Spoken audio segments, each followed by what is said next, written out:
ఇక మనకు BJP MP ఉన్నాడు, ఆయన ఉన్నా లేనట్టే లెక్క. అంతకుముందేమో బాగా మాట్లాడేది, మాధవ్ నగర్ బ్రిడ్జ్ ఎందుకైతే లేదు అని తెల్లారులేస్తే అదే మాట్లాడేది. ఇప్పుడు 2 ఏళ్ళు అయిపోయింది, బీఆర్ఎస్ పార్టీ అధికారంలోకి పోయింది. ఈ 2 ఏళ్లలో మళ్ళీ అరవింద్ గారే ఎన్నిక కాబడ్డారు. మరి ఇంతవరకు మాధవ్ నగర్ బ్రిడ్జ్ అట్లనే ఉన్నది, ఎక్కడ వేసిన గొంగడక్కల్లాగా. మరి అప్పుడు అనేటోడు అరవింద్ గారు ఇక్కడ కే ట్యాక్స్ నడుస్తుందని. నేను ఇవాళ అడుగుతున్నా, ఇప్పుడేం ట్యాక్స్ నడుస్తుంది అరవింద్ గారు? మీ ట్యాక్స్ నడుస్తుందా? ఎందుకోసం ఇంకా మాధవ్ నగర్ బ్రిడ్జ్ పనిచేస్తలేదన్న విషయం మీరు చెప్పాలని నేను డిమాండ్ చేస్తున్నా. మీకు చిత్తశుద్ధి ఉంటే ఫస్ట్ మీరు ఇమీడియట్గా మాధవ్ నగర్ బ్రిడ్జ్ కోసం ధర్నా చేస్తారా? రేవంత్ రెడ్డి ఇంటి ముంగడ కూర్చుంటారా?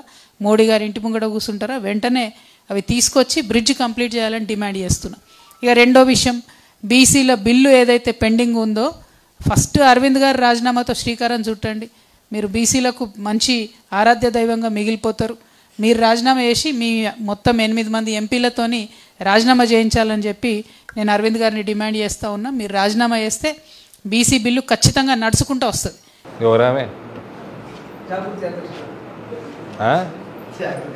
జాగృతి ఏంది? ప్రకృతి వైపరీత్యం. సరే ఓని, కానీ మన జిల్లా కోడలని ఇంతో అంతో ఏదో దురదృష్టమో అదృష్టమో ఏదో యాత్ర చేపడుతున్నట మేడం. యాత్ర ఎటు వెళ్తుంది యాత్ర? తిహార్ జైలుకా, ఢిల్లీ దిక్కా? ఇట్లా మన పురాణాలలో ఉంటుంది కదా, ఇట్లా ఉత్తరానికి నడుచుకుంటూ పో అని. మేడంకి నేను మనస్ఫూర్తిగా ఏదో రోజు మీ కోరిక నెరవేరుతుంది, నడుచుకుంటూ పోతూ ఉండి ఒక 3-4 కాంతి సంవత్సరాలు నడిచినాక ఒకరోజు మీ కోరిక నెరవేరుతుంది. నడుస్తూ ఉండండి.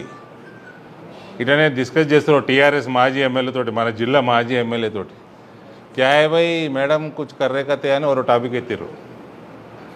ఎత్తితే ఎమ్మెల్యే అన్నట, లిక్కర్ స్కామ్ చేసిన వాళ్ళకి Johnnie Walker is the inspiration, keep walking అన్నట.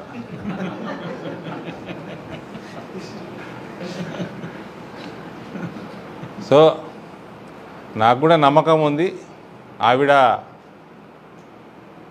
ఏమి సాధించాలనుకుంటున్నారో తప్పకుండా ఒక 4 కాంతి సంవత్సరాలు నడిచినాక సాధిస్తుందని నమ్మకం ఉంది. కాంతి సంవత్సరాలు అంటే తెలుసు కదా, లైట్ ఇయర్స్.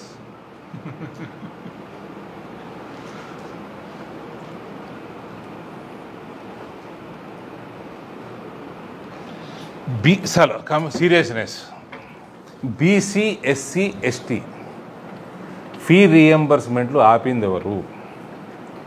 బీసీ ఎస్సీ ఎస్టీలు చదువుకుంటే వాళ్ళు బాగుపడితే జీర్ణం కానీ కుటుంబం ఇది, కల్వకుంట్ల కుటుంబం. బీసీ ఎస్సీ ఎస్టీలకి కేసీఆర్ అనే దుర్మార్గుడు, కల్వకుంట్ల అన్న దుర్మార్గపు పాలన వచ్చే వరకు రీఎంబర్స్మెంట్లు వస్తుండే. I right brother? ఎవరు ఆపిండ్రు? మీ అయ్య ఆపిండు. ఇట్లా వెనుకబడిన తరగతులు, దళితులు, ట్రైబల్స్కి మంచి ఉద్యోగాలు వస్తే జీర్ణించుకోలేని కుటుంబం మీది. గ్రూప్ 1లు గ్రూప్ 2లు మొత్తం అటకెక్కించారు మీరు. 10 సంవత్సరాలు మీ అయ్య ముఖ్యమంత్రి ఉంటే 1 సంవత్సరం పరీక్షలు కాదు అయినాయా? అది మీ పాలన. ఇక నువ్వు కూడా వచ్చి నాకు చెప్తావా నేనేం చేయాలను? మీ అయ్య ముక్కు విండిపోయి బీసీ ఎస్సీ ఎస్టీల చదువుని కూడా ఒక జనరేషన్ మొత్తం అణిగిదొక్కిందెవరు, అనగదొక్కిందెవరు? మళ్ళీ లేవకుండా, అంతకుముందు చదువుకున్న వాళ్ళు పరీక్షలు పెట్టకుండా, నోటిఫికేషన్లు ఇవ్వకుండా